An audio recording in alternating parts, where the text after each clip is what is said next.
안녕하십니까? 안녕하세요. 네, 저는 한국 UBF 대표 김무세 목자입니다. 방금 박순영 목자님께서 부르신 찬양을 들으면서 마음에 아주 큰 감동을 받았습니다. 괜히 하는 말이 아니라 진짜입니다.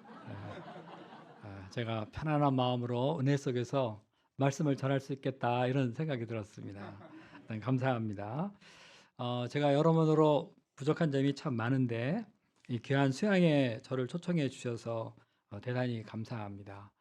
우리 평소에 존경하는 김다현 목자님과 사모님, 또 우리 광주 산부의 형제 자매님들 함께 현장에서 만나서 말씀의 은혜를 나누게 된다는 것은 정말 큰 은혜라고 생각합니다. 저는 광주 하면은 항상 개척 스피릿, 초기의 스피릿, 초기 UBF 이런 말이 항상 이렇게 연달아 이렇게 떠오릅니다.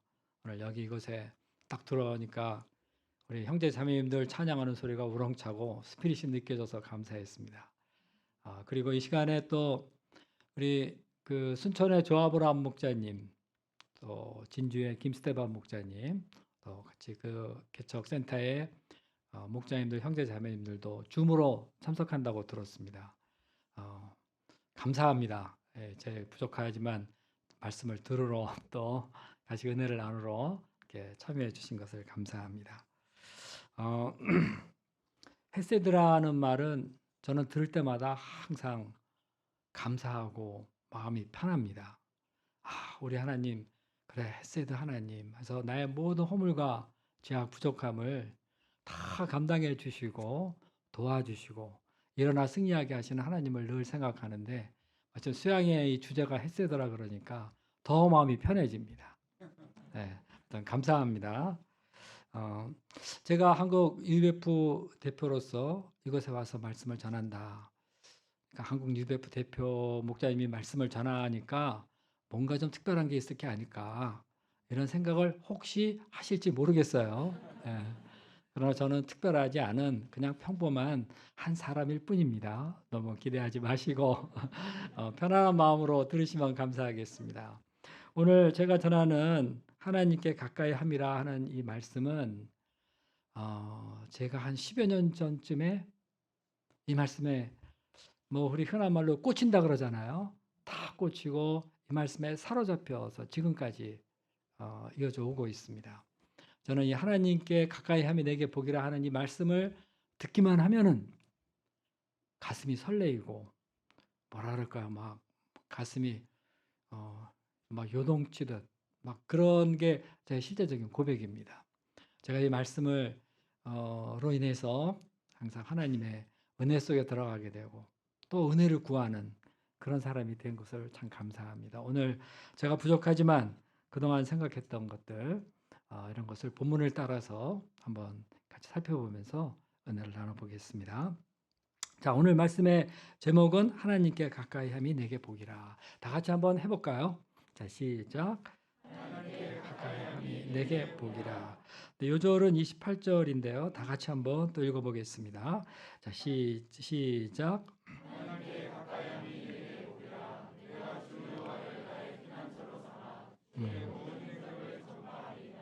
거룩하신 하나님 아버지, 우리 하나님 아버지께서 죄와 허물로 영원히 멸망할 수밖에 없던 저희들을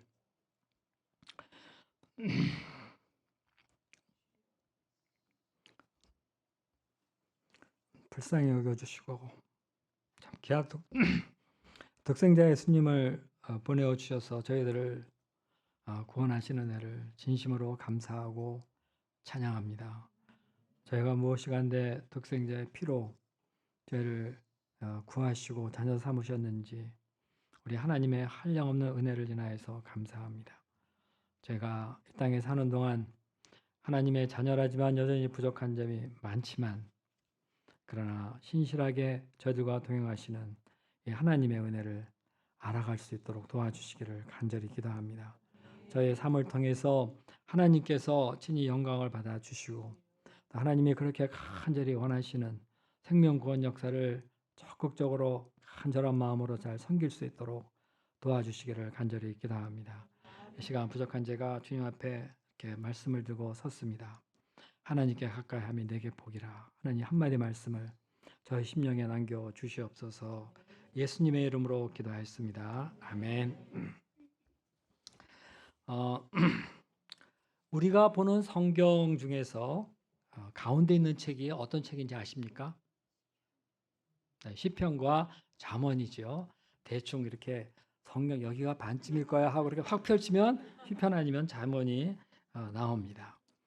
시편은 여호와여 하는 말씀으로 시작을 해서 자기 탄식과 기도, 감사, 찬양을 하나님께 올려드리는 말씀으로 가득합니다. 자, 이것에 비해서 잠언은 주로 내 아들아 하면서 세상을 살아가는 우리들에게 이 세상의 지혜를 세상을 어떤 지혜로 살아가야 되는가에 대해서 말해주고 있습니다. 그러니까 시편은 이렇게 보면 올려드리는 말씀이라면 이 잠언은 주로 내려받는 그런 말씀의 특징이 좀 있습니다. 저는 우리가 이 두 권의 책을 삶의 중심에 두고 많이 읽고 묵상할 때 우리의 영성도 그만큼 깊어질 것이다 이렇게 생각하고 있습니다. 자, 그러면 시편의 중심에 있는 말씀은 어떤 것일까요?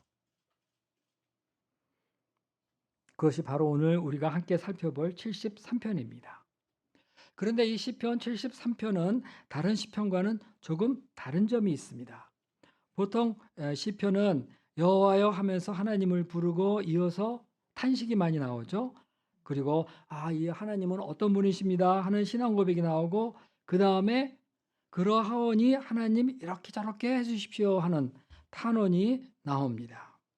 그리고 탄원 이렇게 한 다음에 갑자기 확신 속에서 감사하고 찬양합니다. 자, 그런데 이 시편 73편은 다른 시편과는 달리 이런 탄원이 나오지를 않습니다. 본문의 시인은 악인이 흥하는 것을 보고 아주 마음이 상해 있었습니다. 그래서 이 시편도 쭉 내용이 전개되다가 하나님 세상이 왜 이렇습니까? 하면서 하나님 어떻게 해주십시오 하는 이런 간절한 탄원이 나와야 될 것 같은데 전혀 그러지 않습니다. 시인은 이런 탄원 대신에 갑자기 하나님께 가까이함이 내게 복이라 하면서 자기가 언제 원망하고 힘들어했느냐는 식으로 이제는 내가 주 여호와를 나의 피난처로 삼아 주의 행적을 전파하리이다 하는 이런 찬양으로 마칩니다. 시인은 갑자기 신앙의 혼미 속에 있다가 이제는 자신이 어떻게 살 것인지 여기에 확신에 찬 고백을 하면서 삶의 방향을 아주 분명히 잡고 있습니다. 자, 어떻게 이런 반전이 일어난 것일까요? 어떤 학자들은 오늘 28절의 이 말씀이 구약 모든 말씀의 가르침의 결론이다 이렇게 얘기까지 하고 있습니다. 이 말씀을 알고 구약의 모든 것을 살펴보면 그래 이 말씀이 과연 구약 모든 가르침의 결론이겠구나. 우리가 구약을 이렇게 많이 배웠으면 결국에 돌아가야 될 방향은 이거구나 하는 그런 생각을 저절로 하게 됩니다. 이런 점에서 이 말씀은 오늘 하나님을 믿는 우리에게 각별한 의미가 있다고 생각합니다. 우리가 살고 있는 시대도 의인은 쇠하여지는 것 같고 악인만 날이 갈수록 더 흥하는 것 같이 보입니다. 이때 우리도 신앙의 혼미에 빠집니다. 하나님을 믿는데 또 하나님이 계신데 왜 이러지? 하는 혼미에 빠져요. 그렇다면 우리는 여기서 어떻게 벗어나 이 시인과 같은 확신에 찬 그런 신앙생활을 할 수 있겠습니까? 자, 이 시간 이 말씀을 통해서 그 비결을 배우고자 합니다. 우리도 이것을 통해서 원망과 탄식을 넘어 하나님께 가까이함이 내게 복이다 하는 이런 확신찬 고백을 할 수 있기를 간절히 기도합니다. 이 말씀이 어려운 시대, 특별히 코로나19라는 엄중한 상황 속에서 하나님을 믿으며 진실되게 살아가고자 애쓰고 기도하시는 우리 목자님들, 형제자매님들께 큰 위로가 되기를 간절히 기도합니다. 제1장 내가 어찌하면 이 일을 알까 1절부터 16절입니다. 자, 이제 우리 1절 말씀을 다 같이 읽어볼까요? 자, 시작.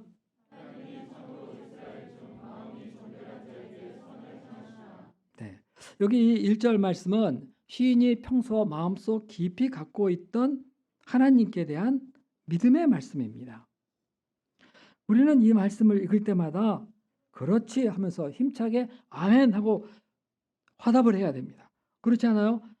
하나님은 참으로 이스라엘의 중 마음에 정결한 자에게 선을 행하신다.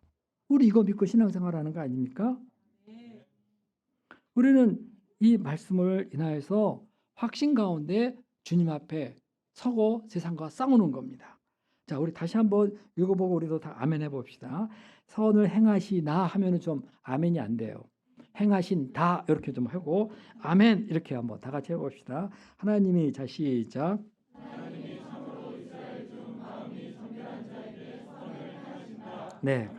네, 감사합니다. 자, 이것은 우리 신앙의 전제인 것입니다. 우리는 이 말씀을 우리 마음의 중심에 똑바로 세워놓고 방금 말씀드린 것처럼 죄와 싸우는 정결한 삶을 살고자 했습니다. 이럴 때 우리는 이 말씀대로 하나님께서 우리에게 선으로 갚아주실 것을 믿습니다. 자, 이건 정말 우리 신앙생활의 좌표와도 같은 거예요. 그런데 2절부터 시인은 방금 전에 이런 아멘이 무색할 정도로 그런데 하나님 이 1절 말씀 맞습니까? 내가 계속해서 이 말씀을 붙들고 살아야 되는 거예요? 하듯이 긴 탄원을 합니다. 자, 왜 그럴까요? 2절 3절을 보십시오. 시인은 나는 거의 넘어질 뻔하였고 나의 걸음이 미끄러질 뻔하였으니 이는 내가 악인의 형통함을 보고 오만한 자들을 질투하였음이로다. 시인은 하나님 내가 이 1절 말씀을 얼마나 확신하고 살았습니까? 그리고 이것을 내 인생 요절 삼고 살았는데 아니 악인이 망하기는커녕 형통하고 오만한 자들이 어떻게 저렇게 질투할 정도로 잘 나가고 있는 겁니까? 시인은 자기가 믿는 하나님을 생각해 볼 때 이러한 사실들이 도무지 마음속에 영접되지 않았습니다. 어째서 저런 일이 일어나는가? 하나님 지금 뭐 하시는가? 시인은 길을 가다가 마치 가난한 껍질을 밟은 것처럼 갑자기 와당탕 미끄러져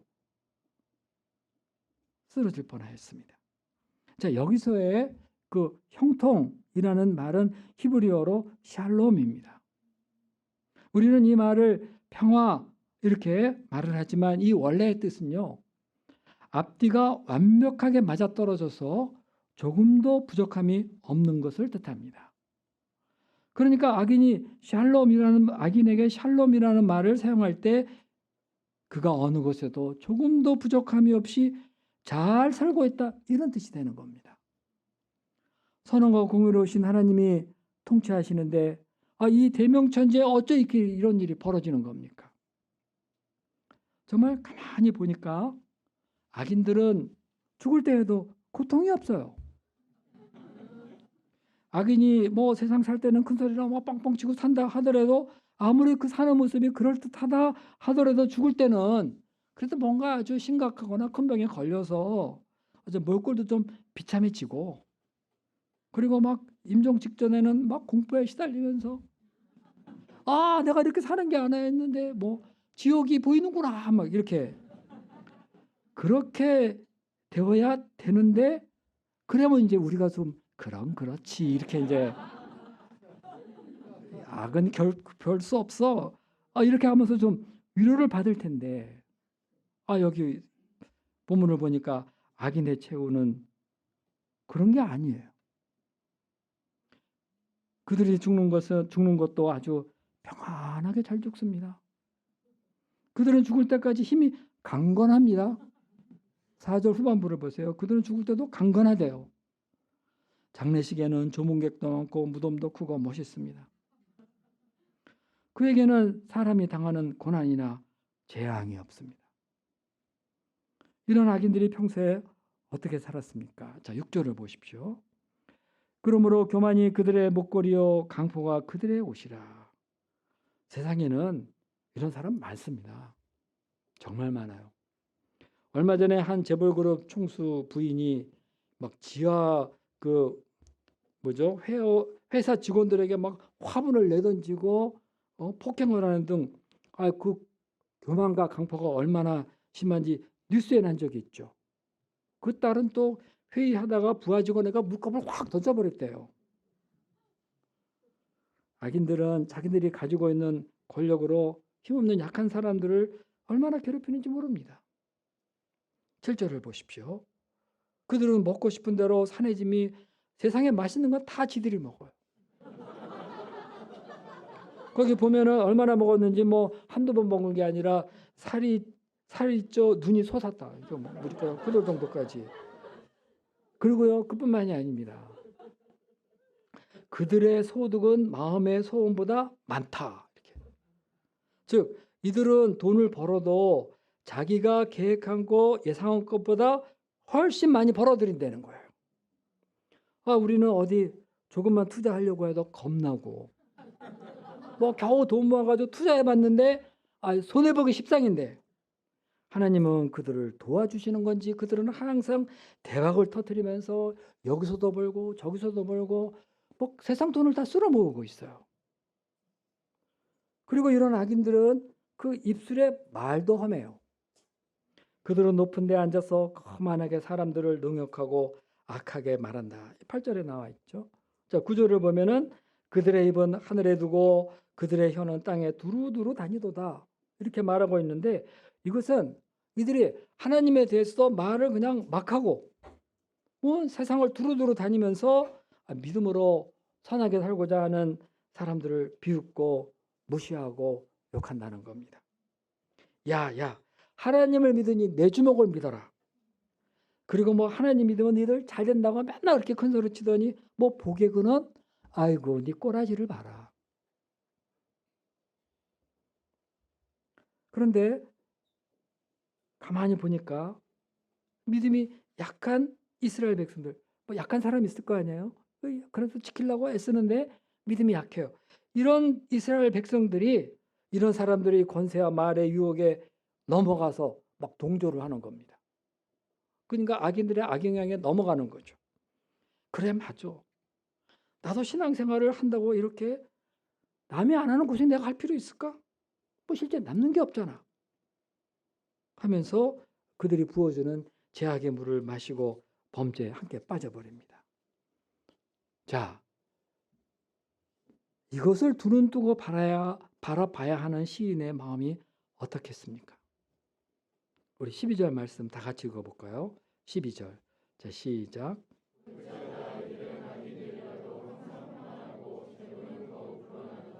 네, 여기서 이 볼지어다 하는 이 말은 참으로 말도 안 되는 기가 막힌 일이 일어났으니 봐라 이런 뜻이에요. 여기서 항상이라는 말과 더욱이라는 말을 보시기 바랍니다. 이 악인이 항상 평안하고 더욱 불어나는도다. 도대체 하나님이 지금 뭐를 하고 계신 걸까요? 시편 1편을 보면은 의인은 시냇가에 심은 나무 같고 악인은 바람에 나는 겨와 같다 그러지 않았습니까? 그런데 이 악인이 바람에 나는 겨와 같기는커녕 항상 평안하고 재산이 더 불어나고 이들이 오히려 시냇가에 심은 나무 같은 거예요. 이거는 정말 신실하게 하나님 앞에 살고자 하는 사람으로서는 도무지 이해가 되지 않는 그런 일입니다. 이것은 하나님 말씀과 너무나 안 맞습니다. 자, 13절을 보십시오. 게다가 시인은 자기 손을 씻어 무죄하다 할 만큼 열심히 신앙생활을 했는데 하나도 하나님으로부터 인정받지 못하고 있으니까 다 헛되게 여겨지는 겁니다. 날마다 집에 돌아와서 그냥 오늘 내가 죄 짓지 않은 것을 감사합니다고 뭐 손을 씻어서 정말 깨끗해요. 그러면 하나님이 좀 알아야 주셔야 되는 거 아닙니까? 자, 사람은요 의를 사모하는 존재입니다. 의를 이루고 싶고 그리고 의를 자기가 하나님을 위해서 한 의를 자랑하고 싶고 인정받고 싶어하는 그런 아주 고귀한 존재입니다. 자기의 의가 무시당하는 것 같을 때는 살맛이 안 나는 거예요. 다른 누구는 어떻든 하여튼 하나님이 먼저 알아봐 주셔야 살맛이 나는 겁니다. 우리도 그러잖아요. 우리 목자님들이 이 코로나 시대 때 어떻게든지 한 명의 영혼을 구원해야지 하면서 기도하고 그냥 날마다 캠퍼스 피싱을 나가고 막 그래가지고 지쳐갖고 돌아오고 날마다 그러는데 목자님이 보고 뭐 갔다 왔나? 그러면서 아무 말도 안 하고 지나가 봐요. 기 빠지잖아요. 나는 목자님 나를 안 알아봐 주시면은 다 때려쳐버리고 싶은 게. 날마다 내가 성기라 그러는 예수님 배워서 센터 와서 그냥 청소 착 하고 책상 정리 착착 하고 그러는데 아무도 안 알아보고 뭐 그러고 있다면 그냥 하다가 보면은 언제쯤은 그만하고 싶어요. 뭐 이름 없이 빚도 없이 하겠다 그러는데 사실 그런 거 인정 못 받으면요 하고 싶지 않습니다. 그래 안 그래요? 우리 목사님들은 너무나 순수하시고 열정적이다. 뭐 사람이 뭐래도 뭐 근데 하여튼요 우리가 하나님 앞에서 열심히 하는 일들, 하나님 앞에서 이 죄악된 세상에서 의의를 세우는 일들을 하나님이 인정해 주지 않는다면은 좀 슬퍼요. 그래서 하나님이 인정해 주시려고 나중에 예수님이 다 미리 말씀하셨잖아요. 천국에 딱 가면 뭐라 그래요? 착하고 충성된 종아, 거기서 인정을 해 주신다고. 하여튼 인정해 주신다고 하신 거예요. 우리는 의의를 인정받고 사는 거기에 인생의 즐거움이 있는 그런 사람, 아주 고귀한 존재들입니다. 그런데 아무리 해도 난 손을 씻어 무죄하다 할 정도로 했는데도 하나님 아무런 반응이 없다. 자, 이 생각 기운이 쭉 빠지는 겁니다. 그런데요, 더 심해요. 14절을 보십시오. 시인의 괴로움은 여기서 끝나지 않습니다. 나는 종일 재난을 당하며 아침마다 징벌을 받았도다. 이건 또 무슨 말이에요? 열심히 신앙생활을 하는 나에게 하나님이 상은 주지 못하실 망정 종일 재앙을 당하게 하고 아침마다 징벌을 내리시다니. 물론 본문의 시인도 부족한 점이 있겠죠. 그래서 하나님이 징벌을 주실 수도 있습니다. 그런데 이 악인은 샬롬하고 믿음으로 살고자 애쓰는 나는 왜 이렇게 돼야 되는가? 이 정도면은 이제 의인은 열받아서 감정대로 말을 막 해버리고 싶죠. 쌓이는 거죠. 나는 하나님이 살아계신지 모르겠어. 뭐 이거 믿으나 안 믿으나 똑같잖아. 안 믿는 사람이 더 잘 되잖아. 그런데 정말 이렇게 말을 하면 어떻게 되겠습니까? 15절을 보십시오. 주의 아들들 젊은 세대들에게 악영향을 끼칠 것 아닙니까? 막 우리가 믿음 생활 하다가 잘한다고 막 말을 함부로 해보세요. 양들이 실족하고 막 이럽니다. 그러니까 우리는 말도 제대로 못해요. 막 여기까지 나온 말 다 참아내야 되는 것이 하나님의 사람입니다. 자, 시인은 머리가 아팠습니다. 16절을 보십시오. 내가 어쩌면 이 일을 알까 하여 생각한즉 그것이 내게 심한 고통이 되었나니. 그냥 그야말로 요즘 말하면 멘붕에 빠진 거죠. 뭘 어떻게 될지 모르는 거죠. 자, 신종론이라는 것이 있습니다. 이것은 하나님은 언제나 정의로우시며 옳다 하는 거예요. 그러나 현실 속에 살아가는 사람들은 갖가지 악의 문제에 부닥치면서 하나님이 정의로우시면 세상이 왜 이런가 하는 끊임없는 의문을 갖게 됩니다. 세상에 불의가 가득하고 악인이 언제나 득세하고 가만히 보면 이런 사람들이 더 잘 되는 것 같다.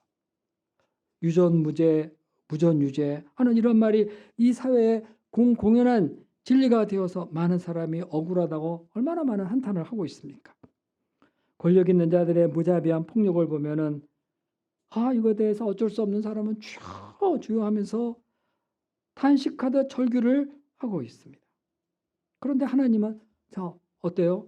계속 그냥 보고만 계신 것 같아요. 저도 학생 때부터 불의의 분노도 해보고 지냈지만 40년 전 그때나 지금이나 세상은 별반 달라진 것 같지가 않습니다. 무엇보다도 전능하신 하나님, 공의의 하나님 이렇게 믿으면서 막 외치고 기도하고 의지했는데 이런 악의 세력에 대해서 우리가 할 수 있는 것도 아무것도 없고 뭔가 변하는 것 같지도 않다. 우리가 가진 신앙이 이 세상을 살아가는 데 별 도움이 안 되는 것 같다. 이렇게 느낄 때가 많습니다. 요즘 우리 그리스도인들이 겪는 어려움이 무엇입니까? 인터넷을 보면은 기독교를 욕하는 글이 얼마나 많은지 모릅니다. 좀 절망스럽죠, 그죠? 어떤 경우는 기독교와 관계없는 기사인데도 그 댓글을 보면은 기독교 욕하는 글이 막 그냥 줄줄이 내려오는 경우도 있어요. 아니 이게 기독교 글인가? 아니에요. 그냥 막 거기다가 막 하는 겁니다. 더욱이 코로나19로 인해서 교회에서 집단 감염이 보도되면서 기독교는 요즘은 막 공공의 적이 되어 막 싸잡아 비난을 받고 있는 그런 실정이죠. 또 어떤 특정 이단이나 극우 기독교인들의 행동 때문에 전반적인 기독교에 대한 이미지가 많이 나빠졌습니다. 이런 가운데 우리는 그래도 사명을 감당해야지 하면서 기도하고 캠퍼스에 나가서 복음을 전하려고 하는데 그 누가 알아줍니까? 얼마나 우리를 대하는 눈이 차가운지 쌀쌀한지, 그리고 오히려 우리 욕만 먹고 들어오는 경우가 많이 있습니다. 이럴 때 우리는 마음에 절로 탄식이 나오게 됩니다. 하나님, 나 지금 복음 전하러 나왔습니다. 땅끝까지 가서 전하라 해서 내가 여기 나왔어요.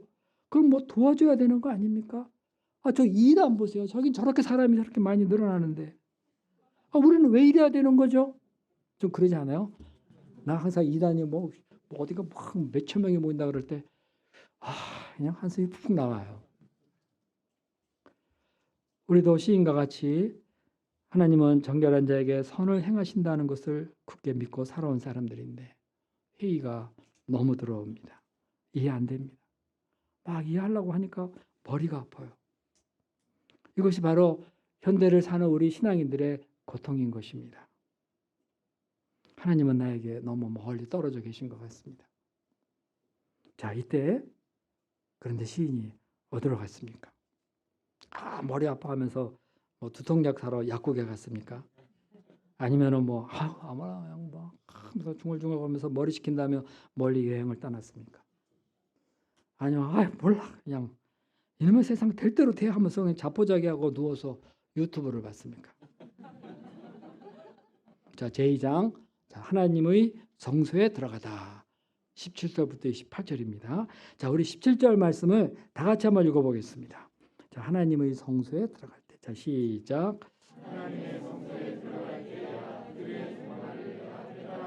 네, 하나님의 성소에 들어갈 때야 그들의 종말을 내가 깨달았나이다. 놀라운 일이 벌어졌습니다. 시인은 하나님 성소에 들어갔습니다. 머리 아플 때 이러면서 딴 데로 가지 않고 성소로 쫙 들어갔어요. 훌륭한 사람이죠, 그죠? 하나님의 성소에 들어갔습니다. 자, 여기서 하나님의 성소라는 것은 하나님이 임재해 계신 곳을 말합니다. 자, 글자 그대로 보면은 뭐 성전이기도 하겠지만 하나님께 나가 기도하는 것, 혹은 하나님의 말씀 앞으로 나가는 것, 이것이 바로 하나님의 성소에 들어가는 것이다. 이렇게 생각할 수 있겠습니다. 그러나 하나님 옆에 나가서 기도했습니다. 답답하고 상처나 마음을 확 보여잡고 하나님 내게 말씀 좀 해주십시오 하면서 하나님 말씀 앞에 씨름하고 그 답을 찾고자 한 것입니다. 그런 이런 고통과 번민일 때 이렇게 하나님 앞에 나왔습니다. 성숙한 신앙인은 이런 고통과 좌절일 때 하나님의 앞으로 나옵니다. 친구 찾아간다거나 술을 마시러 간다거나 뭐 누워가지고 뭐 무슨 넷플릭스 그런 거 뭐 그런 거 잊어야 돼 그러면서 막 이렇게 하지 않고요. 그냥 괴로우면 괴로운 만큼 더 하나님께 가까이 나가는 겁니다. 우리는 이런 사람들을 기독 지성이라고 그러는 겁니다. 세상 지성인들은 세상 지식과 철학으로 나가지만 우리 기독 지성인들은 문제가 있을 때 어려운 문제가 있을수록 기도하고 그 답을 어디서 찾고자 합니까? 하나님 말씀 앞에서 찾고자 말씀을 붙들고 씨름을 하는 겁니다. 기도를 깊이 하고 말씀을 묵상하고 여기서 깨닫고 얻은 방향을 굳게 잡고 행하는 겁니다. 자, 하나님은 아무리 어떤 사람이 어려운 가운데 처해 있더라도 나왔다 하면은 하나님은 그 사람을 도와주십니다. 우리가 문제 있을 때 이렇게 하나님 앞으로 나올 수 있기를 간절히 기도합니다. 과거 우리는 죄로 인해서 하나님과 모든 것이 단절되어 있었습니다. 그러나 하나님과 우리 사이에 중보자 예수 그리스도께서 계십니다. 하나님은 친히 중보자 예수님을 우리의 성소가 되게 하시고 그 앞에 나와서 하나님께 간절히 간구하게 하셨습니다. 이렇게 우리가 예수님이라는 성소 안에 들어가서 간구할 때 하나님은 은혜의 보좌에서 우리의 말씀을 들으시고 우리의 기도를 들으시고 말씀을 주십니다. 하나님은 택한 자기 백성들을 사랑하십니다. 우리 내면의 고통을 잘 아시는 이 하나님은 십자가에서 못 박혀 피 흘리신 그 손을 활짝 펴서 한없는 그 인애와 기쁨 속에서 언제든지 웰컴, 잘 나왔다. 그래 너 아주 잘 나왔다. 이러면서 환영해 주십니다. 하나님은 언제나 거기에서 기다리고 계십니다. 하나님은 나도 안다. 너 얼마나 힘들었는지 내가 다 안다 하시면서 위로하여 우리 말에 귀를 기울여 주시고 말씀해 주시는 것입니다. 이 하나님을 뭐라 그래요? 우리가 말씀하시는 하나님. God who is speaking. 놀라운 말이에요. 말씀하고 계세요. 지금도. 자, 이랬을 때 그 결과가 어떻습니까? 자, 그들의 종말을 내가 깨달았나이다. 자, 방금 전까지만 해도 내가 이거 어떻게 알지? 하면서 고뇌하면서 성소에 들어갔는데 성소에 들어가자 깨달음으로 바뀌었습니다. 깨달았다. 이제 악인의 종말이 어떻게 되는지 내 깨달았다. 이렇게 된 거예요. 그는 성소에서 마침내 하나님의 음성을 듣고 일말의 의심도 없이 이제 확신하게 된 것입니다. 자, 그렇다면 그 악인들의 종말은 어떻습니까? 18절을 보십시오. 하나님이 참으로 그들을 미끄러운 곳에 두시며 파멸에 던지십니다. 악인의 길은 겉보기에는 안전한 것 같고 또 그럴듯하지만 자, 여기 어떻게 되어 있어요? 갑자기 황폐해지고 사람들이 놀랄 정도로 완전히 파멸되어 버리고 맙니다. 공의는 하나님의 영원한 속성입니다. 악인이 잠시 형통하는 것 같지만 불의를 미워하시는 하나님은 다 보고 계시다가 때가 되면 그 행위대로 반드시 심판하십니다. 이런 악인들의 존재는 얼마나 허망한 겁니까? 악인들의 부귀영화는 다 일장춘몽, 한바탕 꿈과 같은 겁니다. 그리고 때가 되면 우리 꿈꾸고 나면은 아침에 다 잊어버리잖아요. 그런 것처럼 악인의 존재, 순식간에 우리 앞에서 사라지고 잊혀져 버리는 것입니다. 이것이 악인의 운명입니다. 자, 그런데 시인은 이것을 깨닫게 되자 과거 자기가 하나님이 어디 계신가? 뭐 하시나? 하면서 의심했던 것 때문에 이제 심란해졌어요. 양심이 찔린 겁니다, 이제. 그리고 악인의 종말이 어떻게 될지 깨닫게 되고 나서야 과거 자신이 얼마나 우매무지한 짐승과 같은 자였는가 알게 되었다 했습니다. 우매무지한 짐승, senseless, ignorant, 동물도 아니고 비스트래요. 비스트. 그러니까 어때요? 그리고 회개했어요, 이 사람이. 우리가 하나님 지금 뭐 하고 계신지 모르겠어 하고 그냥 벽을 꽉 치고 막 책상을 펑 차고 그런 뭐죠? 우매무지한 짐승과 같은 짓을 하고 있는 겁니다. 전능하신 주권자 하나님이 다 알아서 하실 겁니다. 하나님 어마어마하신 분이십니다. 그런데 우리가 조그마한 피조물 된 자로서 이 조그마한 머리를 부여잡고 하나님 왜 이러십니까? 막 이런다면 그게 정말 무지하고 우매한 짐승과 같은 짓이 아닐 수가 없습니다. 우리가 보기에는 여전히 세상이 그런 것 같지만 하나님은 다 계획을 갖고 계십니다. 우리는 이걸 믿는 거죠. 그러니까 오늘 참고 승리할 수 있는 겁니다. 자, 23절을 보십시오. 그래서 하나님은 무지한 우리의 손을 붙드시고 인도해 주십니다. 손을 딱 붙드시고 쫙 그렇게 한 발 인도해 주세요. 주의 교훈으로 나를 인도하시고 후에는 영광으로 나를 영접하시리이다. 이스라엘 백성들이 출애굽하였을 때 그들은 무지한 노예와도 같았습니다. 그러나 하나님은 시내산에서 강림하셔서 그들에게 십계명을 주셨습니다. 그들에게 진리의 말씀을 주셔서 하나님이 어떤 분이신지를 가르쳐 주시고 그들이 진리 안에 거하는 거룩한 하나님의 백성이 되게 하셨습니다. 그들이 광야를 지날 때는 불과 기둥으로 인도하시고 젖과 꿀이 흐르는 가나안 땅으로 인도해 주셨습니다. 하나님은 이 자기 백성들을 영광 중에 인도하시고 영광으로 인도해 드리신 것입니다. 지금도 하나님은 우리를 말씀으로 교훈하시고 우리의 오른손을 붙들고 인도해 주십니다. 이리 와라. 이리 잘 따라와라. 이렇게. 이로써 우리는 날이 갈수록 하나님을 아는 지식에 성장해 나가고 있는 것이죠. 자, 우리가 매주 주의 교훈이 가득한 성경을 배우고 깨달아 간다는 것. 참으로 복된 것입니다. 세상의 이치를 깨닫게 되고 이제 내가 어떻게 행해야 되는지 알게 되었으니 얼마나 감사한 일입니까? 성경 공부함으로써 우리는 어느덧 지혜롭고 똑똑한 사람이 되었어요. 여러분들은 성경 공부하면서 자신이 똑똑해졌다고 생각하십니까? 아니면 우매무지해졌다고 생각합니까? 성경 공부하다가 그냥 욕만 먹고 손해보는 게 많아 우매무지해졌나요? 똑똑해졌습니다. 아주 똑똑해졌습니다. 악인들이 하는 거 딱 보여요. 저거 곧 망할 거야. 저거 허무한 길이야. 저거 죄악이야. 딱 보여가지고 내가 이제 무엇을 해야 될지 방향이 그때그때 탁탁 나옵니다.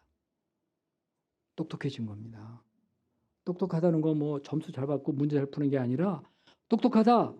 하나님의 말씀으로 세상을 딱 분별할 수 있는 그런 눈과 지혜를 갖게 되었다는 겁니다. 세상 이길 힘을 얻게 되었습니다. 말씀을 믿으니까 뭐 아무리 고난이 있더라도 딱 버티고 끈기 있게 싸우고 이겨내는 힘을 갖게 되었습니다. 우리가 성경 공부하는 거 열심히 할 수 있기를 기도합니다. 성경 공부하는 시간이야. 그러면 하면서 이제 오늘 어떻게 한번 안 할 수 없을까 뭐 이해가 되죠. 좀 하기 싫죠. 제약되니까. 그런데 이것이 이렇게 하면서 우리가 1년, 2년, 10년을 해오면서 세상을 딱 바라보고 정확히 판별하고 사람을 생명으로 인도할 수 있는 그런 지혜와 능력을 갖게 되었다. 참으로 감사합니다. 하나님께서 우리에게 성경 공부에 대한 열망을 주셔서 주의 교훈으로 가득한 그러한 삶을 살 수 있게 되기를 간절히 기도합니다. 그럴 때 하나님께서 우리를 영광 중에 인도하시고 영광으로 드리실 것입니다. 자, 이제 시인은 하나님을 높이 찬양합니다. 방금 전까지 그냥 막 인상 쓰고 이러던 사람이 높이 찬양합니다. 25절, 26절 말씀을 다 함께 한번 힘차게 읽어보겠습니다. 너무 유명한 말씀이죠. 하늘에서는 자 시작.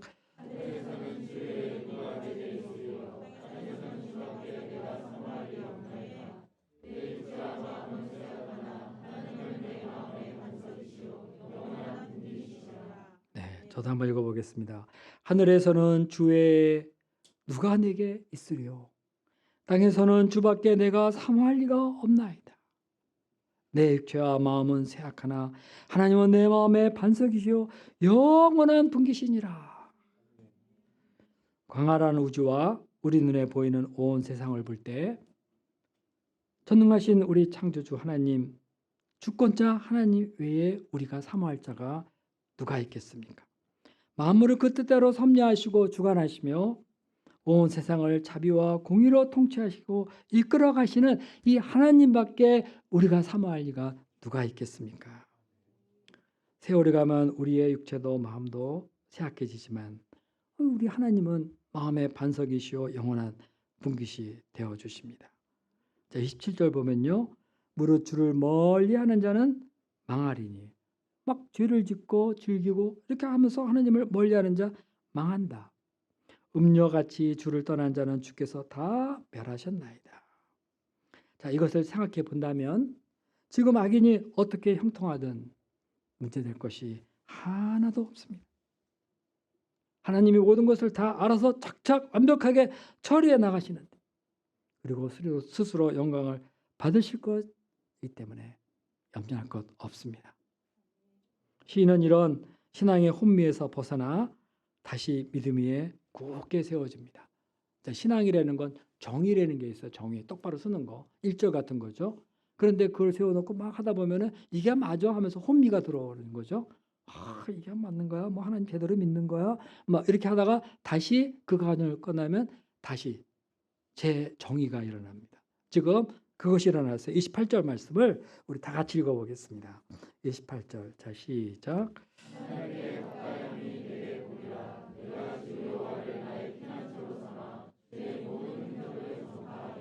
네, 하나님을 가까이 함이 내게 복이라. 내가 주 여호와를 나의 피난처로 삼아 주의 모든 행적을 전파하리다. For me, it is good to be near God. 여기서 내게 복이라 하는 말을 영어로 good 이렇게 써 있지만 실제적으로는요, best, 최고다 이런 말이에요. 세상에 하나님보다 더 나은 선택이란 없는 겁니다. 시인은 이제 하나님을 완전히 신뢰하며 모든 것을 하나님께 맡겼습니다. 하나님이 다 알아서 하실 것을 이제 믿을 수 있었기 때문입니다. 이런 그에게 있어서 하나님께 가까이 나가는 것이 지혜요, 소망이요, 최고의 안전이요, 평화였습니다. 하나님 안에 모든 것이 다 있습니다. 우리는 어떤 일을 보면서 노답이다, 그거는 이렇게 얘기하지만은 그 안에 모든 것에 답이 다 있습니다. 그래서 이제 시인은 주 여호와를 피난처 삼아 주의 모든 행적을 곧 그의 전능하심과 의로우심과 자비하심을 그것이 자비하심을 온 세상에 전파하겠다고 합니다. 한마디로 말해서 요즘 말로 말하면 복음 전파자가 된 거죠. 성소에 들어가기 전까지만 해도 그는 하나님 뭐 하시나 이렇게 원망했는데 이렇게 하나님을 이젠 자랑하고 세상에 다 전파하겠다 이러니 얼마나 놀라운 변화입니까? 여기에 하나님의 헤세드가 있는 거죠. 세상의 불의를 보고 고통하는 자기 백성을 아시고 그 필요한 사랑과 지신과 확신을 부어주시는 우리 하나님. 이것은 정말 무지 속에서 짐승같이 살 수밖에 없은 우리들에게 베풀어 주신 하나님의 크신 긍휼인 것입니다. 하나님은 이렇게 자기 언약 백성에게 언제나 신실하셔서 돌봐주시고 마음의 위로와 확신으로 가득 채워주십니다. 결국 세상의 승리자는 하나님의 성소에 들어가는 자다.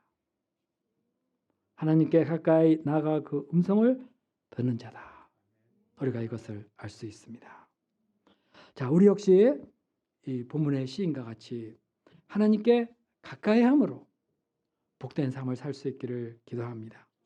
자, 이것을 위해서 앞에서 잠깐 말씀드렸지만 기도해야 되겠습니다. 사람들은 뭐 이제 문제가 있으면 막 따져보고 싶고 누군가를 붙들고 하소연하고 싸우면서 문제를 해결하고 싶습니다. 그러나 그런다고 해서 해봐서 알잖아요. 문제가 해결됩니까? 아니라 오히려 문제만 더 생겨요. 내가 잘 해결해봐야지 사람 만나서. 하고 만나서 뭘 하다 보면 오히려 오해받고 상처를 받는 경우도 많습니다. 물론 뭐 사람과 대화하지 말라는 건 아니에요. 그러나 이때 믿음의 사람들은 하나님께 나가서 기도합니다. 간절하게 기도합니다. 기도는 세상에서 가장 약한 것 같고 소극적이고 또 느린 문제 해결 방법 같지만 결코 그렇지 않습니다. 이 세상 그 어떤 것보다도 하나님께 나가 기도하는 것, 이것이 가장 강력한 문제 해결 방법이고 지혜인 것입니다. 하나님은 우리가 문제가 있을 때 먼저 해결해 보다가 나중에 오는 것보다도 문제가 딱 있다 그럴 때 하나님께 먼저 나올 때 이것을 기뻐하십니다. 자, 어떤 사람은 나는 아무리 기도해도 하나님의 응답이 없어 이렇게 말하기도 합니다. 그러나 결코 그렇지 않습니다. 하나님은 다 듣고 계십니다. 어떤 사람은 기도하다가 내 기도가 깊이가 없어서 하나님의 응답이 없는 거야. 별 생각 다 하는데 흔한 말로 마귀가 주는 말입니다. 기도에 깊이가 있고 그런 생각할 필요 없어요. 하면 되는 거예요. 저도 기도하다가 막 여러 가지 체험을 많이 했는데 깊이 한 게 아니에요. 그냥 무릎 꿇고 하나님 하면서 막 체험을 하게 되고 그랬거든요. 하나님은 다 듣고 계십니다. 그리고 들으시면서 지금 일하고 계세요. 요즘 케미란 말을 많이 쓰잖아요. 네? 내가 기도하는 순간 내 주변의 세상에 케미가 바뀌는 겁니다. 아마. 꾸준히 기도하는 사람은 하나님은 내 기도에 늘 응답하셨다 하는 것을 알고 있으며 또 나의 잘못된 것을 그때마다 바라잡아 주시고 더 좋게 답해 주셨다 하는 이런 고백을 합니다. 저도 기도를 이렇게 하는데 내가 하는 대로 문자적으로 뭐가 이루어져서가 아니라 저는 그 기도를 하고 나서 이렇게 보면 결국 하나님이 다 들어주시고 응답하셨다. 문제가 사라지는 것을 너무 많이 발견하게 됩니다. 자, 무엇보다도 더 중요한 것은 기도 응답 자체보다도 그 시간 하나님과 나와의 만남. 이것이 기도가 주는 은혜인 것입니다. 이 만남, 기도하면서 하나님과 나와 딱 만날 때 내 심장이 뜨거워지고 행복해지고 모든 것을 이기게 되니 기도야말로 우리 삶 속에 진정한 힘이 아니겠습니까? 하나님은 우리를 구원하시고자 독생자를 주시기까지 하셨는데 우리의 어떤 고민인들 들어주지 않으시겠습니까? 기도 열심히 했는데 인생이 꼬인 사람이 주변에 있습니까? 없습니다. 하나님을 믿는다고 자랑하고 그러지만 기도하는 사람은 이상하게 꼬여가지고 고생을 몇 배로 해요. 그러나 꾸준하게 기도하는 사람들은 하나하나 꼬이는 것 같지만 하나하나 풀려나가는 것을 많이 보게 됩니다. 둘째로 하나님께 가까이 한다는 것은 하나님의 말씀을 주야로 묵상하는 겁니다. 우리는 자신이 똑똑하다고 생각하지만 사실은 무지합니다. 그러나 우리가 말씀 앞에 나갈 때 인내하신 우리 하나님께서는 우리를 깨닫게 해주시고 하나님의 사랑을 알고 하나님을 올바르고 섬길 수 있는 지식을 주십니다. 이 세상과 우리 각 사람의 인생을 주관하고 이끄시는 분은 하나님이시잖아요. 그러니까 우리가 이 하나님의 말씀을 모른다 하면은 근본적으로 어두움일 수밖에 없습니다. 시인은 성소에 들어가서야 무지를 벗어나 깨닫고 알게 되었듯이 우리도 이것을 위해서 하나님의 말씀 앞으로 나올 수 있기를 간절히 기도합니다. 하나님의 말씀은 우리 인생의 빛이십니다. 시편 119편 130편에 이런 말씀 있지 않습니까? 주의 말씀을 열면 빛이 비추어 우준한 사람들을 깨닫게 하나이다.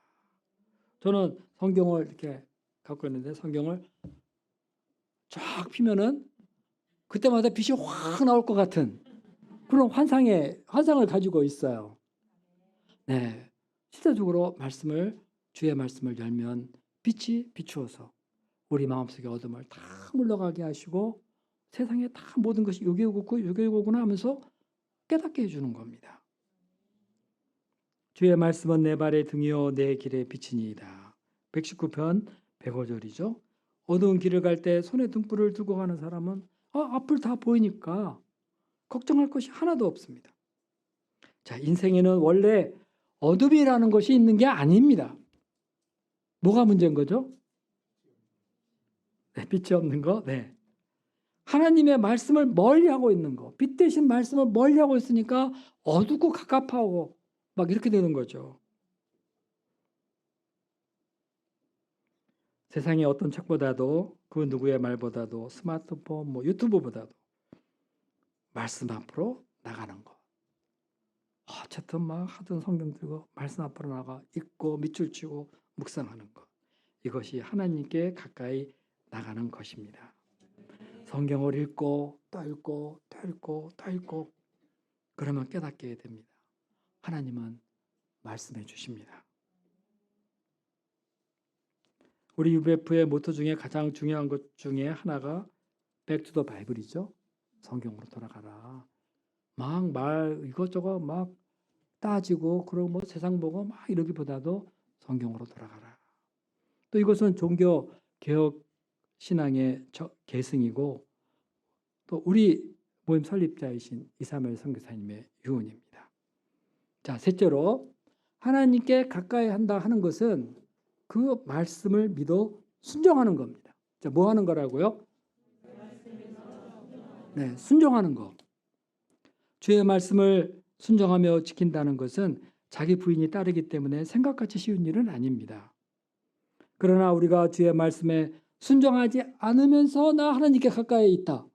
이렇게 말할 수는 없는 거죠. 말만 하는 신앙은 성전 마당만 밟을 뿐이다 하는 공허한 신앙이 됩니다. 이스라엘 백성들이 왜 징계를 받고 나라가 망하고 바벨론까지 포로로 끌려갔습니까? 그들이 예배를 안 드려서 그럴까요?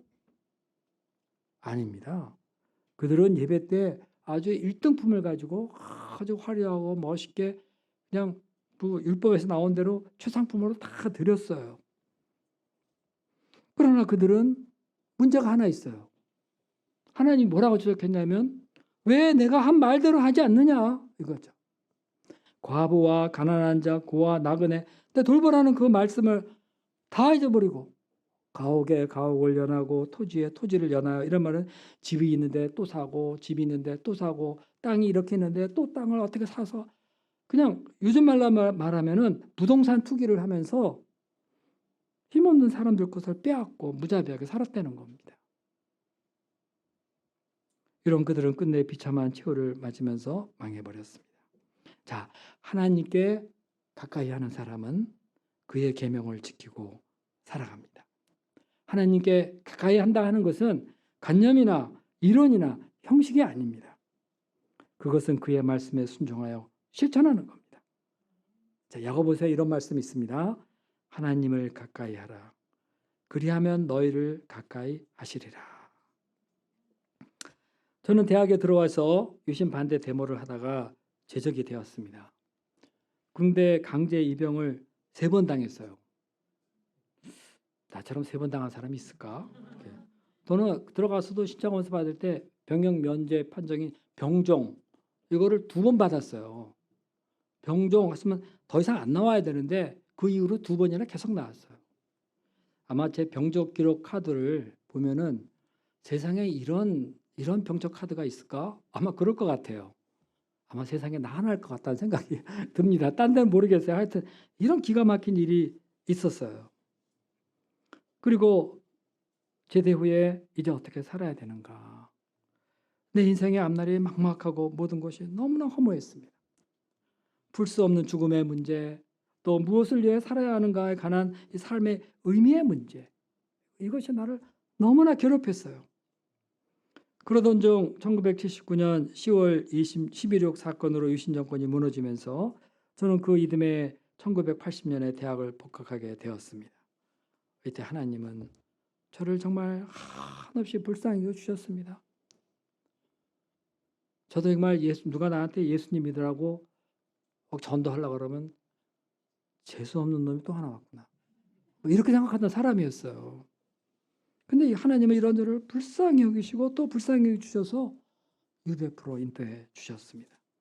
성경 공부를 통해서 알게 된 예수님의 십자가 부활, 너무나 놀라운 사건이 되었습니다. 어떻게 이런 일이 있을까? 이 예수님을 알고 난 후에는 내 마음속에서 나를 그토록 괴롭히던 허무와 불안의 문제가 싹 사라져 버렸어요. 내가 왜 살아야 되지 하면서 밥 먹다가도 숟가락을 놓는 사람이에요.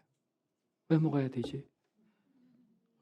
길에 상여가 어이 하고 지나가면은 기운이 쭉 빠져가지고 왜 살아야 되지? 죽으면 어떻게 되지? 난 어디 가는 거야? 뭐 이런 생각하면서. 그런데 예수님의 십자가 부활을 하면서 어느 틈에 내 안에 참 생명과 영생이 충만해졌습니다. 옛날에는 허물을 생각하면은 인생의 허물을 생각하면 막 절망하게 되고, 그리고 죽음 하는 글자만 봐도 허무해가지고 마음이 다 무너져 내리는 것 같았는데, 예수님을 배우고 나서부터는 허무, 죽음, 뭐 불안 싹 사라졌어요. 이상한데? 나 분명히 이거 생각한 적이 허무해야 되는데. 그게 전혀 없어졌어요. 안에 생명의 은혜가 충만해진 겁니다. 너무나 감사하고 정말 저는 뛸 듯이 기뻤습니다. 세상에 이런 것도 있구나 하면서. 그리고 거기에 심이 있었습니다. 수고하고 무거운 짐진 자들아 다 내게로 오라, 내가 너희를 쉬게 하리라. 이 예수님께 나갔더니 예수님은 정말 온유하신 분이셨습니다. 인생의 허물로 헛되게 방황하고 술만 마시던 저를 받아주시고 그 안에서 아주 편안하게 쉬게 하셨습니다. 이 예수님은 거칠고 악한 세상 가운데서, 그리고 허무와 죽음의 세력에서 내 영혼을 지켜주시고, 그리고 나의 주 나의 하나님, My Lord, My God, 이거 되셨습니다. 독생자 예수님을 보내주시고 내 인생을 구원해 주신 하나님, 천지를 창조하시고 역사와 우리 각 사람의 인생을 그 뜻대로 선하시게 인도하시는 이 하나님을 생각하면 저는 언제나 놀랍고 감사할 뿐입니다. 지금도 저는 생각만 해도 감사해요. 예수님을 처음 믿었을 때부터 지금까지 나의 기쁨, 나의 소망은 오직 예수님 뿐이었습니다. 예수스 ist meine Freude, 뭐 독일어인데, 요한 세바스찬 바의 이런 음악 있죠? 예수는 나의 기쁨. 그거 들으면은 그냥 그 예수님으로 인한 기쁨이 충만한 그런 감격이 들어오게 됩니다. 이 예수님은 제 인생의 답이 되셨고 저의 견고한 피난처가 되었습니다. 세상에 어떤 것도 나를 해할 수가 없어요. 나 예수님 안에 딱 들어가면은 견고한 피난처, 나는 안전합니다. 이렇게 예수님을 피난처 삼게 된 저의 삶은 기도와 말씀 그리고 전도, 이 셋을 중심으로 이루어졌습니다. 이것이 내게 임한 하나님의 큰 자비요 은혜입니다. 저는 기도를 통해서 하나님의 능력과 사랑을 체험하는 삶을 살았습니다. 기도는 저의 삶의 기쁨이었습니다. 특별히 저는 하나님께 가까이 함이 내게 복이라 하는 이 말씀을 받은 때부터 기도를 사모하면서, 그러니까 언제부터인지 모르겠어요, 하루에 3번 기도하는 생활을 하게 되었습니다. 저는 밤늦게까지 뭐 1시, 2시까지 책 보고 막 이러다가 보면 새벽 기도를 못해요. 대신에 오전에 한 번, 오후에 한 번, 저녁에 한 번 어떻게든지 하자. 그래서 막 기도를 못할 것 같은, 무조건 제 연구실에 들어가면은 그 기도 의자 바로 펴놓고 꿇을 거 바로 기도를 하기 시작해요. 그러면 기도가 되죠. 조금 이따 해야지, 조금 이따 해야지. 그러면 못하게 되더라고요. 그냥 들어가자마자 바로 그냥 방석 깔아놓고 기도 의자 펴놓고 기도하기. 이러면 기도를 하게 되잖아요. 그렇죠? 하루 3번 기도하는 신앙생활을 하게 되었습니다. 왜냐하면 기도 한 번 하는 것보다는 2번 하는 것이 하나님께 더 가깝고, 2번 하는 것보다는 3번 하는 것이 하나님께 더 가까이 가는 거다, 이렇게 나름대로 생각했기 때문에 그렇습니다. 물론 어떤 날은 기도 겨우 한 번 할 때도 있고요, 뭐 한 번도 못 할 때도 있어요. 솔직히 말하면 그렇습니다. 그러나 제 마음의 중심에는요, 하루 3번 기도하는 이 열망이 있어요. 저희 기도표에는 언제나 이런 말씀이 있습니다. 하나님께 가까이 함이 내게 복이라. 기도표를 탁 보면 이 말씀 먼저 탁 들어와요. 잘했어, 그러면서 기도하는 겁니다. 저는 이 말씀을 볼 때마다 설레는 마음으로 주님께 나와서 기도합니다. 기도하면서 저는 많은 기도의 응답을 받았습니다. 그리고 제가 드리는 기도의 최고의 응답은 바로 나 자신이다. 하나님은 기도할 때마다 나에게 은혜와 능력을 부어주시고 능히 내게 맡기신 일을 다 할 수 있게 해주십니다. 저는 또한 성경 읽기에 힘을 씁니다. 어쩌든지 시간을 내서 성경을 차분하게 읽어 나갈 때 그때 정말 행복합니다. 만일 성경이 없었더라면, 자 생각해 보십시다. 우리가 만일 우리에게 성경이 없었더라면 지난 날을 어떻게 살아왔을까요? 하나님도 말씀의 하나님이시요, 우리도 이런 하나님을 따라 말씀의 존재로 태어났습니다. 그죠? 말씀 하나님은 우리를 말씀의 존재로 빚으셨어요. 철학자 하이데거가요, 언어는 존재의 집이다, 이런 아주 유명한 말을 했죠. 우리는 언어 속에서 존재하는 사람들입니다. 우리 기독교인에게는 하나님의 말씀이 우리 존재의 집인 것입니다. 우리의 삶은요, 사람이 예수님을 믿든 안 믿든 주님 말씀 안에 있으며 주의 말씀으로 이루어집니다. 아니, 예수님 안 믿는 사람이 어떻게 주님 말씀 안에 있습니까? 아니, 안 믿으면 안 믿은 대로 주의 말씀대로 그런 사람들은 그렇게 되는 거예요. 저 사람은 예수님을 안 믿고 제멋대로 사니까 주의 말씀과 상관이 없다, 믿는 나와만 상관이 있는 거다, 그건 아니죠. 그죠? 말씀 하나님은 세상을 통치하시고 계신 분이시고 세상을 구원하시고자 우리에게 말씀을 주셨잖아요. 말씀은 세상 모든 사람에 들어가 있는 집입니다. 다만 안 믿는 사람이 말씀을 부인하고 말씀 안 믿기 때문에 당하는 그런 고통을 겪고 있는 거죠.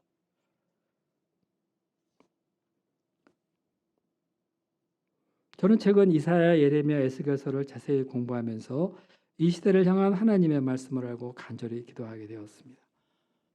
최근에는 시편 한자 한자 밑줄 그어가면서 읽고 있습니다. 세상이 아무리 복잡하고 어려운 것 같지만 우리가 주의 말씀 안에 들어가서 그 음성을 듣기 시작할 때 문제는 더 이상 문제가 아닙니다. 문제는 언제나 내 안에 하나님의 말씀이 있느냐 없느냐, 이거 정확한 말입니다. 우리가 이제 목자님들하고 상담을 하잖아요. 그러면 우리 목자님들이 종종 뭐라 그러세요? 말씀이 없어서 그래, 그러잖아요. 그러면 또 우리는 맨날 똑같은 소리만 하신다고. 예? 근데 목자 생활하는 건 쉬운 거예요. 이렇게 기도해, 말씀이 없어서 그래, 정확하게 말하는. 그래서 막 불평하고 막 뭐 맨날 그 얘기밖에 없어 뭐 그러면서 나를 뭐 어디 맛있는 거 사준다거나 뭐 어떻게 위로를 해준다거나 그런 말을 안 하고 말씀이 없어서 그래, 1년 안에 식사와 뭐 이렇게 하면 근데요, 그 말씀을 깊이 영접하고 겸손하게 말씀을 읽고 소감도 막 깊이 쓰고 그러면 조그만 것까지 막 불평했고 이랬던 말이 다 사라지잖아요. 그리고 뭔가 할 수 있잖아요. 우리는 하나님 말씀 안에 있어야 되는 존재고요. 그리고 말씀으로 사는 사람들입니다. 이거는 부인할 수가 없어요. 태초에 말씀이 계시니라 그 하나님이 그 말씀이 육신이 돼서 우리 가운데 오셔가지고 우리랑 교제하면서 또 말씀해 주셨잖아요.